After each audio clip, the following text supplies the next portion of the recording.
News point लेकर हाजिर हूं मैं राजीव। दोस्तों, राहुल गांधी ने एक बार फिर बीजेपी की नीतियों और उसके पीछे छिपी नीयत को खोलकर दिखा दिया है। और तो बीजेपी में अगर उन्होंने जो कुछ कहा तो बीजेपी में हाय तौबा मच गई। आरोप लगने शुरू हो गए कि राहुल गांधी विदेश जाकर भारत की बुराई करते हैं और विदेशी आकाओं को खुश करते हैं। ऐसे में अब यह देखना जरूरी है कि आखिर राहुल गांधी ने ऐसा क्या कह दिया या राहुल गांधी ऐसा क्या कह देते हैं कि बीजेपी को वो देश की बुराई लगती है। जरा इस बयान को सुनिए, क्या कह रहे हैं राहुल गांधी। जरा पहले आप सुन लीजिए, अंग्रेजी में है और बहुत साधारण अंग्रेजी बोलते हैं राहुल गांधी, आप अच्छी तरह से समझ सकते हैं। आगे इसका हिंदी अनुवाद भी बताऊंगा कि कह क्या रहे हैं राहुल गांधी, लेकिन फिर भी सुनिए। Right, so even when I say, when I talk about the attack on the voting system, the reason they're attacking the voting system is they fundamentally don't believe that every Indian is equal. In their mind, and I've spoken to them, I know them, I talk to them. In their mind, there is no way a Dalit person is the same as an upper caste person. They cannot even, they can't even compute that. Right? And that's to me, the real revolution in India in 1947, that we said that actually every language, every religion, every idea in India is equal. And if you think about it, without, dissing the Europeans, no, seriously, sometimes they come to me, and so they're struggling to build an economic union, okay? We built an economic union and a political union in 1947. तो यहां राहुल गांधी गैर बराबरी का जिक्र कर रहे हैं कि बीजेपी या उसकी विचारधारा को मानने वाले लोग बराबरी में यकीन ही नहीं करते हैं। वो नहीं मान सकते कि एक दलित और एक उच्च जाति वाले में बराबरी है। वो वोटिंग सिस्टम पर हमला इसलिए करते हैं क्योंकि वो मूल रूप से ये नहीं मानते हैं कि हर भारतीय बराबर है। राहुल गांधी ने कहा है कि भारत में 1947 की असली क्रांति यानी आजादी मेरे हिसाब से यही थी, जो असली क्रांति थी कि हमने कहा कि भारत की हर भाषा, हर धर्म और हर विचार बराबर है। अब आप खुद सोचिए कि यहां ऐसी कौन सी बात की गई, कौन सी बात राहुल गांधी ने कही जिसमें देश की बुराई हो गई है। असल में बीजेपी की नजरों में मोदी ही देश हो चुके हैं और मोदी की सरकार जो है, मोदी सरकार की बुराई या बीजेपी की विचारधारा की आलोचना देश की आलोचना हो जाती है। और शायद यही वजह है कि राहुल गांधी ने बर्लिन में कहा है कि भारत में बहुत से लोग प्रधानमंत्री मोदी को सपोर्ट करते हैं, बहुत से लोग उनकी विचारधारा और भारत के बारे में उनके विजन से सहमत नहीं हैं। हमें लगता है, यानी राहुल गांधी कह रहे हैं कि हमें लगता है कि यह विजन फेल हो जाएगा और इसमें बहुत सारी समस्याएं भी हैं। जरा सुन लीजिए इस बाइट को राहुल गांधी की। We cannot, there is a number of people in India who support Mr. Modi, and we cannot get away from that fact. But we do not, a lot of us do not agree with his ideology. We do not agree with the vision of India that he has. We think that the vision will fail. We think that the vision has tremendous problems, will create massive tension in India, will make Indian people fight with each other. So we will fight it, right? And it's a clash between two visions of India.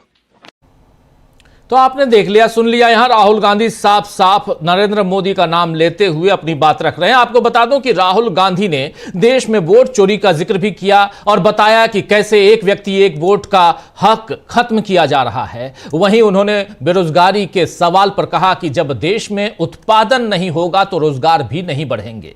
नोटबंदी से लेकर GST तक और vote चोरी से लेकर संविधान बचाने तक हर मुद्दे पर राहुल गांधी ने अपनी बातें कही हैं, जिसमें अब बीजेपी देश विरोधी तत्व को ढूंढ रही है कि कैसे यहां पर निकाला जाए कि राहुल गांधी देश विरोध कर रहे हैं। खैर, बीजेपी की परेशानी का यह अकेला कारण नहीं है दोस्तों।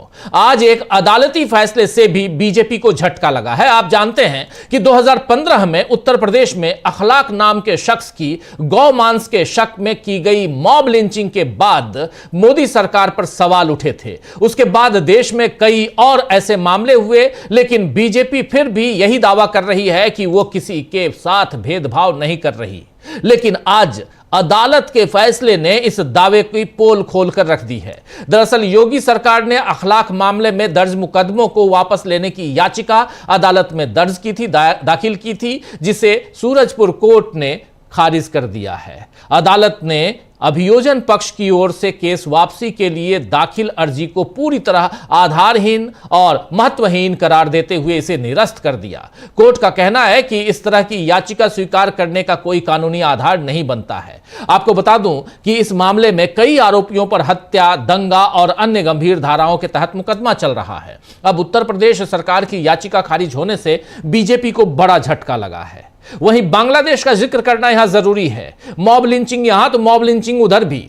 बांग्लादेश के साथ अब तक के सबसे खराब रिलेशन, सबसे खराब संबंधों के दौर में भारत पहुंच गया है। दोनों देशों ने एक दूसरे के लिए वीजा सेवाएं निलंबित कर दी हैं, सस्पेंड कर दी हैं। और जिस तरह की नफरती खबरें फैलाई जा रही हैं, उसके बाद पाकिस्तान जैसा एक और दुश्मन बांग्लादेश के तौर पर खड़ा करने की तैयारी दिख रही है। इसमें निश्चित ही बांग्लादेश की यूनुस सरकार जिम्मेदार है, जो कट्टरपंथियों को भारत के खिलाफ बढ़ावा दे रही है। लेकिन भारत में भी कट्टरपंथी इस आग को भड़काने का काम कर रहे हैं, जबकि अमेरिका जैसे देशों को अब इन मामलों के बहाने दखल अंदाजी का मौका मिल रहा है। आपको बता दूं कि वीजा सेवाएं रोकने के बाद बांग्लादेश के विदेश मंत्रालय ने भारतीय दूत को तलब किया और भारत में स्थित बांग्लादेशी मिशनों की सुरक्षा को लेकर चिंता जताई। इससे पहले भारत भी ढाका में बिगड़ती कानून व्यवस्था और अल्पसंख्यकों की सुरक्षा को लेकर बांग्लादेश के उच्चायुक्त रियाज हमीदुल्लाह को तलब कर चुका है। भारत ने साफ शब्दों में कहा है कि बांग्लादेश में राजनयिक परिसरों और अल्पसंख्यक समुदायों की सुरक्षा को लेकर हालात चिंताजनक हैं और इस पर तत्काल कदम उठाने की जरूरत है। बांग्लादेश में हिंदू अल्पसंख्यकों की सुरक्षा को लेकर आज विश्व हिंदू परिषद के लोगों ने दिल्ली और कोलकाता समेत 6 राज्यों में प्रदर्शन भी किया है। दिल्ली में तो बांग्लादेश उच्चायोग यानी बांग्लादेश हाई कमीशन के बाहर प्रदर्शन किया गया, विश्व हिंदू परिषद के लोगों ने प्रदर्शन किया। और वहीं कोलकाता में इसे सियासी रंग में रंगने की कोशिश हुई, यानी कोलकाता में जो प्रदर्शन था उसे आप अगर देखें तो कहीं ना कहीं वो सियासी रंग में रंगने की कोशिश, और मीडिया जो है वो अपना काम कर ही रहा है। किसी भी ढंग से चुनाव में बीजेपी को फायदा पहुंचाना है, उसके लिए कोई मरे कोई जिए कोई फर्क नहीं पड़ता। मीडिया भी आग में घी डालने का काम करता है। ये तस्वीरें आप देखिए, कुछ तस्वीरें दिल्ली की, कुछ तस्वीरें कोलकाता की हैं। वही क्रिसमस से पहले, क्योंकि आज 23 तारीख है, परसों क्रिसमस है, पूरी दुनिया में क्रिसमस मनाया जाता है और क्रिसमस से पहले देश में ईसाई अल्पसंख्यकों की सुरक्षा का मुद्दा भी खड़ा हो गया है। The Catholic Bishop Conference of India यानी CBCI Catholic Bishop Conference of India ने क्रिसमस के दौरान विभिन्न राज्यों में ईसाइयों पर कथित हमलों में चिंताजनक बढ़ोतरी की निंदा की है और कहा है कि इससे भारत के संविधान में निहित धार्मिक स्वतंत्रता के अधिकार को गंभीर नुकसान पहुंचता है। सीबीसीआई ने कहा है कि मध्य प्रदेश के जबलपुर से आए एक वीडियो ने उन्हें विशेष रूप से हैरान कर दिया है, जिसमें क्रिसमस कार्यक्रम में शामिल हुई दृष्टिहीन महिला को भाजपा नेता अंजू भार्गव ने सार्वजनिक रूप से अपशब्द कहे और शारीरिक रूप से परेशान किया। कैथोलिक बिशप संगठन ने गृह मंत्री अमित शाह से अपील की है कि कानून के सख्त पालन और ईसाई समुदायों की सुरक्षा सुनिश्चित की जाए ताकि क्रिसमस शांतिपूर्ण मनाया जा सके। आपको बता दूं दोस्तों कि दिल्ली में भी कुछ महिलाओं ने सेंटा क्लॉज की टोपी पहनने पर कुछ लोगों ने, महिलाओं ने पहना और कुछ लोगों ने उन्हें परेशान किया। अब इन मामलों के लिए भी क्या बीजेपी नेहरू जी को जिम्मेदार ठहराएगी या राहुल गांधी को देश विरोधी साबित करेगी?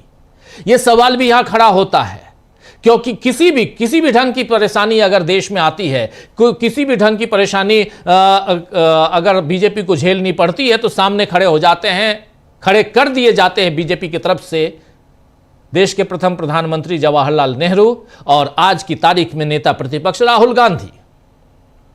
क्या इन तमाम मसलों के लिए, चाहे बांग्लादेश का मामला हो, चाहे क्रिश्चियंस का, ईसाइयों का मामला हो, आप लाल टोपी, अभी जो क्रिसमस पे कई बच्चे तो खेलते खेलते, ये एक ग्लैमरस चीजें भी आजकल हो गई हैं, उसको उस हिसाब से देखते हुए अपने यहां भी हर धर्म, हर जाति, हर पर्व त्योहार हर ढंग से उसको मनाने की एक परंपरा रही है और उसको मनाया जाता रहा है। लेकिन उसको लेकर अब इस ढंग से सियासी रंग में रंगने की कोशिश, कोई भगवा रंग में तो कोई लाल रंग में, कोई हरा रंग में अगर करने की कोशिश करे तो क्या कहा जाए।